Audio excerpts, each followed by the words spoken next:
Euzubillahimineşşeytanirracim. Bismillahirrahmanirrahim. Elhamdülillahi Rabbil alemin ve l'akibetu lil muttaqin ve salatu ve selamu ala Resulihi Muhammed ve alihi ve ashabihi ecma'in. Amma ba'du. Esselamu aleyküm sabıkdaşlar. Bugünkü dersimiz el-idgam. İdgam degen nima degende? İdgam degenimiz idhal harfin sakinin fi harfin mutaharrik. فَيَسِيرُ السَّاكِنُ وَالْمُتَحَرِّكُ حَرْفًا وَاحِدًا مُشَدَّدًا. Yani idgam degenimiz bu sukunluk harfini yeni bir hareketlik harfinin içine kirgizitiş. Ahırda bu sakinlik harf bilen hareketlik harf ikisi taştı okulduğun, yani tekrar okulduğun bir harfke aynıtkan, özgürlüğün derecede sakinlik boğan birinci harfini hareketlik boğan ikinci harf kirgizitişini idgam dep ataymiz. Bu haqda Musannif rahimahullah mundaq deydi. Evvel misleyni muharrekeyni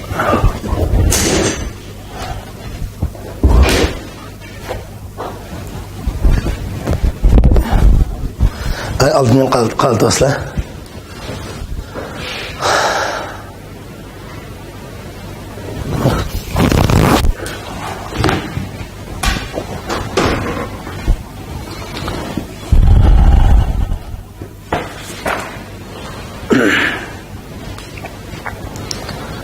Euzubillahimineşşeytanirracim. Bismillahirrahmanirrahim.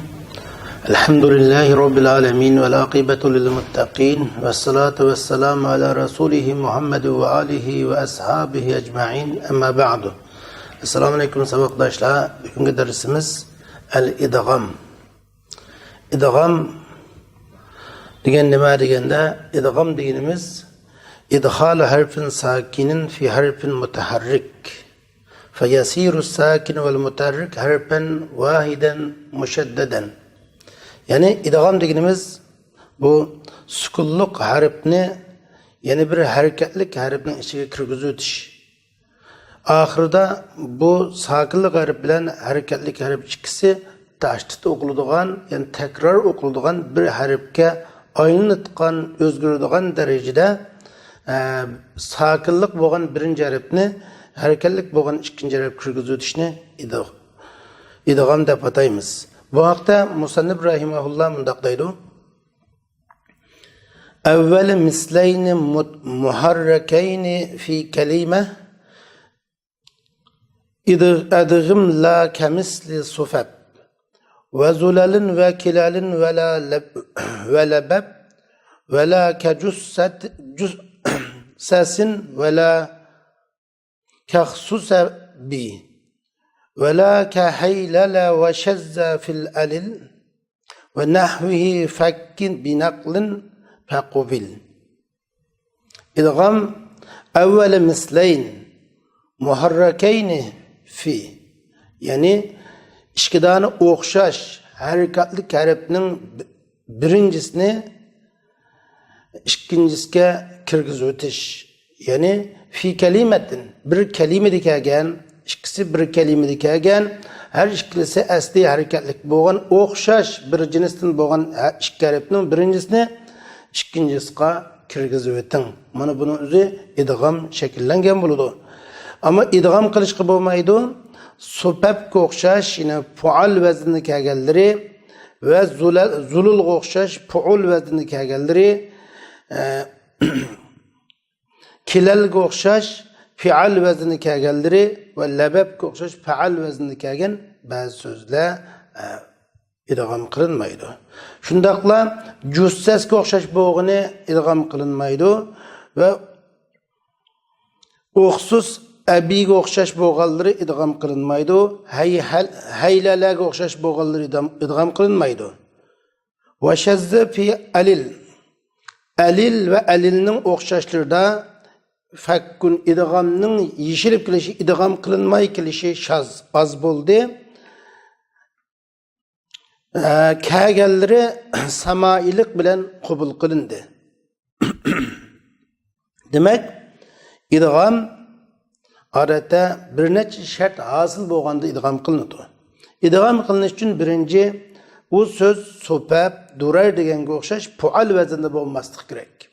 Ikkinchisi jududga o'xshash puul vaznida bo'lmaslik kerak. Limam kilalga o'xshash fi'al vaznida bo'lmaslik kerak. Va to'rtinchi shart labab talal deganga o'xshash faal vaznida bo'lmaslik kerak va pual vaznida bo'lmaslik kerak.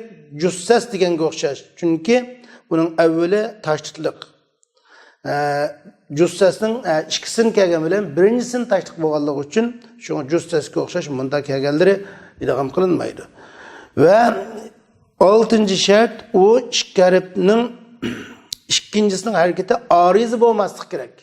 Hamda ikki harfning ikkinchisining harakati arizi asli harakat bo'lishi kerakki, u asli harakat bo'lmay shu vaqtli holatda paydo bo'lib qolgan harakat bo'lmaslik kerak. Masalan, o'xsus abi desak, o'xsus abi desak, ashar o'xsusdiki ikkinchi soat sakin. Hamda abidagi hamzining harakatini soatga berilsa, o'xsusabi deb hamzining harakati soatga berilib, hamza talaffuzda tashlanadi. Shuning bilan o'xsusabi deb o'qiladi. Mana buni idg'om qilinmaydi, chunki ikkinchisining harakati asli harakat bo'lmag'achqa. 7-chi shart u mulhaq bo'lmaslik kerak. O vaznda kelgan ism o'zining g'ayriga mulhaq bo'lgan vaznda kelgan ism bo'lmaslik kerak. Masalan, haylala. Haylala degan la ilaha illalloh degan ma'noni bildiradi. Bu fa'lala vazniga mulhaq bo'lgan vazni bo'lg'achqa, shunga bu xil holatda kelgani haylalaga o'xshash idg'om qilinmaydi. 8-inchisi ikki harf bir kalimada bo'lish kerak dedik. Ikkisi ikki kalimada bo'lib qolgan bo'lsa, bu chaqda bunda bir harf shaklda yozib idg'om qilinib yozilmaydi. 9-inchisi ikki harfning birinchi harf kalimaning beshida bo'lmaslik kerak. Ya'ni bu ikki harf bir yerda kelgan bilan so'zning boshlanishi shu takror o'qilayotgan harf bilan bo'lib qolmaslik kerak. Masalan, danan deganga o'xshash. Dadan. Dadan desak, bu dadanun degan so'z idg'om qilinmaydi. Chunki dadanunning beshida boshqa bir harf yo'q. Ikki dona dalning birinchi harfi so'zning beshi bo'lib qolg'achqa idg'om qilinmaydi. Demak, shuning yuqoriga o'xshash shartlar asosida andin bir so'zni yana bir so'zga idg'om qilamiz. Endi idg'om qilishning shartlari to'liq tepilgan turib, yana ba'zi idg'om qilinmayotgan ahvollar bor. Masalan, alil deganda, masalan, bir narsaning furuqi o'zgargan bo'lsa, alil deymiz dedi, alila. Endi mushu esa alla kelish kerakdi. Alla qildigan idg'om qilish sharti to'shgan turib, idg'om qilinmay keldi. Va buning o'xshashlaridan bunda idg'om qilinmay kelgan yerlar bor. Bu samai hisoblanadi, kelgani shu samai holatda qabul qilinadi, lekin buningga o'xshatib ikkinchi bir narsa qiyos qilinib, ma'um idg'om qilinmay kelganga olganda, yine ma so'zini idg'om qilmay akasak bo'g'day deb qiyos qilinmaydi. Shunga shaz yuhfaz va la yuqas degan qoida uncha ma'nimiz. Va undan boshqa masalan qatita sha'r desak, chechi qattiq gidichach bo'lganni qatita sha'r deymiz. Aslida qatta sha'r desam bo'ldi, lekin idg'om qilinmay keldi. Qabul qilinadi, lekin buning ikkinchi bir narsa qiyos qilinmaydi. Va hayyafkuk waddagim duna hazar kazak nahu tatajalla wastatar. Hayyanining idg'amini cho'ng, ya'ni hayyani idg'am qilmay keltiring. Hayyani ufkuk degan idg'am qilmay keltiring. Vaddagim va idg'am qiling duna hazar. Buni cheklanmasdan, demak hayya degan so'zni hayya deb idg'am qilib keltirsangiz bo'ladi. Vaddagim degan idg'am qilib keltirsangiz bo'ladi yoki idg'am qilmay hayya deb keltirsangiz bo'ladi. Har ikkisi durust demakchi. Ya'ni bu joizlik yerlari bo'ladi demakchi. Idg'am qilishmi durust bo'lgan, idg'am qilmasmi durust bo'lgan. Masalan, va yahya man hayya an bayyina deb kelgan. Endi va yahya man hayya an bayyina deganning yana buni ba'zi qarilar men hayya deb o'qigan bo'lsa, yana ba'zi qarada men hayya deb o'qigan ikki yo'l durust. Shuningga o'xshash tatajalla vastatarning o'qishimi shuningga o'xshash. Endi tatajalla vastatarning o'qishi buning o'xshashligimiz tatajalladan bo'lgan murod tafa'ala yatafa'alu babi. Tafa'ala yatafa'alu babininki tatajalla deganga o'xshash. Hamda bu shu ikki taning birisi tashindigan ahvol bor tatajalla. Hamda bu shu tatajallani asl jalla tajalla tafa'ala shu nima iqtatala yaqtatilu iktataba yaktatibu. Mesela yaktatibu idgam qilinganda kattaba bo'lgan. Ammo muzarisi yakattibu deb kelgan. Ammo fa'ala babidan bo'lgan bo'lsa yukattibu deb kelgan bo'ladi. Shuningga o'xshash idgam qilinsa durust bo'ladigan va idgam qilinmasin bo'ladigan ba'zi o'rinlar bor.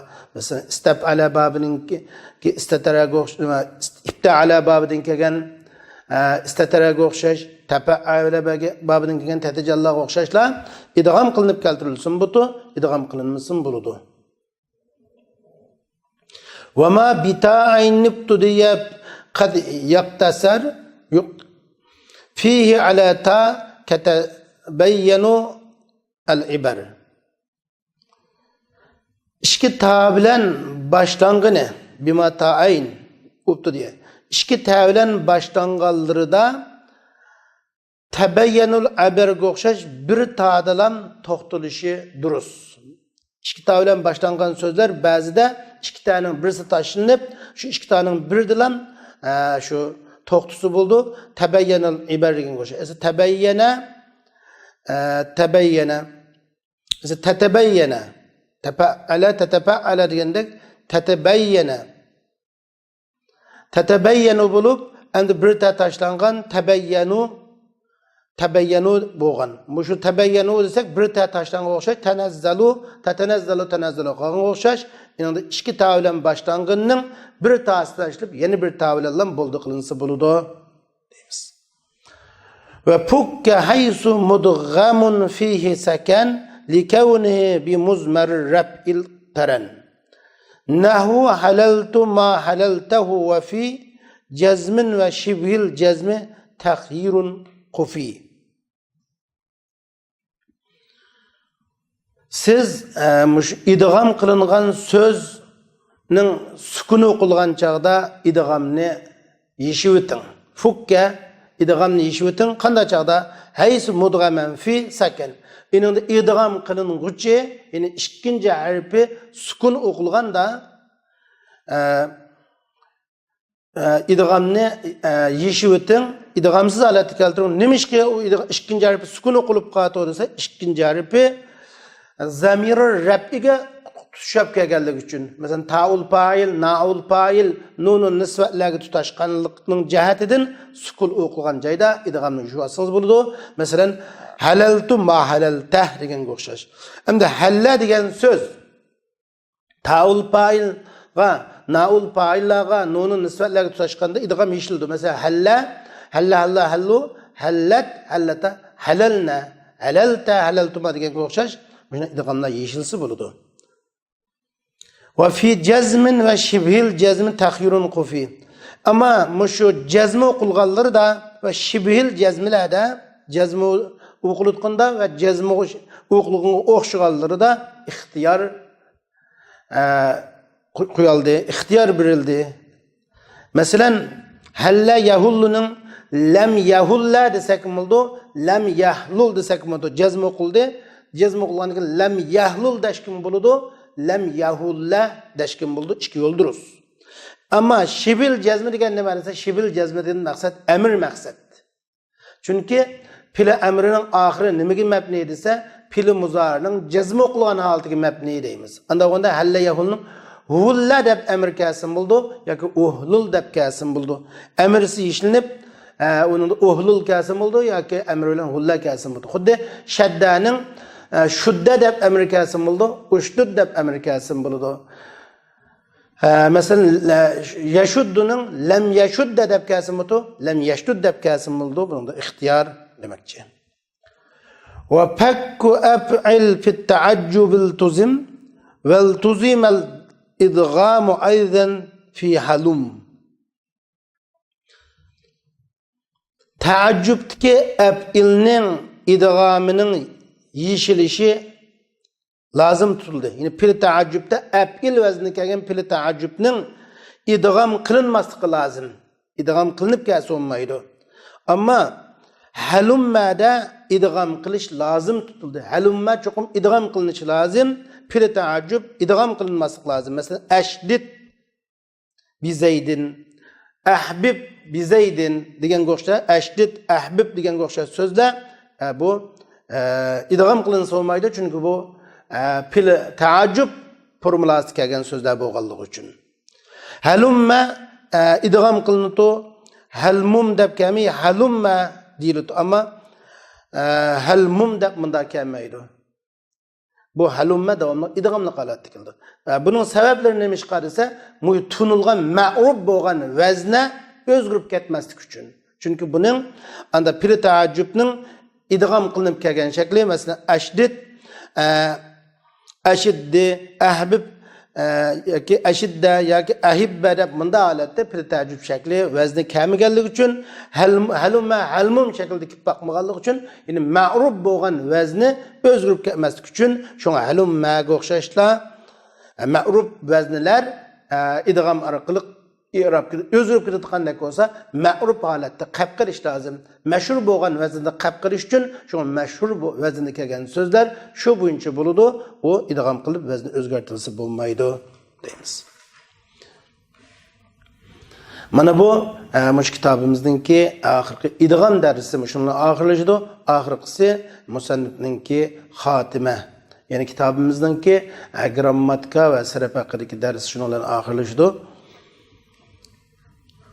وما بجمعه عنيت قد كمل نزما على جل المهمات اشتمل أحسى من الكافية الخلاصة كما اقتضى غنى بلا خساسة فأحمد الله مسليا على محمد خير نبي أرسلا وآله الغر الكرام البررة وصحبه المنتخبين الخيرة.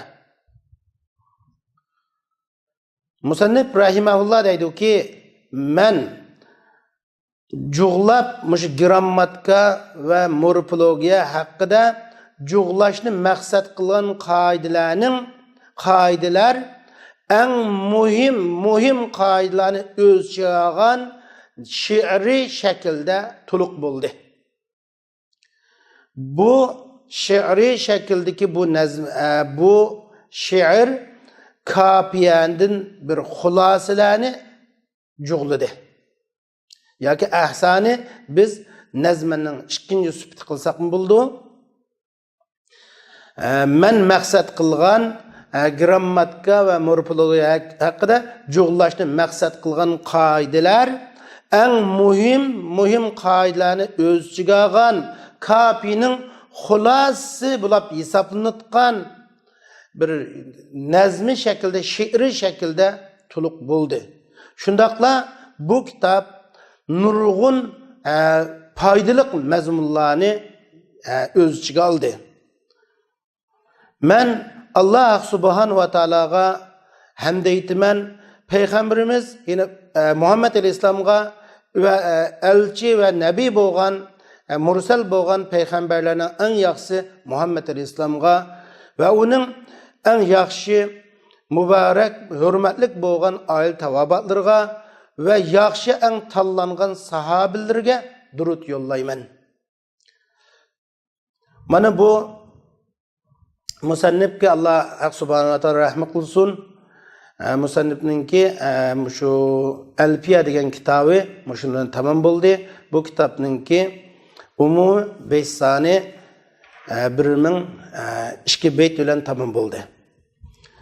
Endi shunaqla bizmi, ya'ni men mush kitobni bir so'zlab tugutish jarayonida yaqin va yiroqdan yordamda bo'lgan barliq qarindoshlarimga, ustozlarga Allohning mag'firatini va Allohning rahmatini tilayman.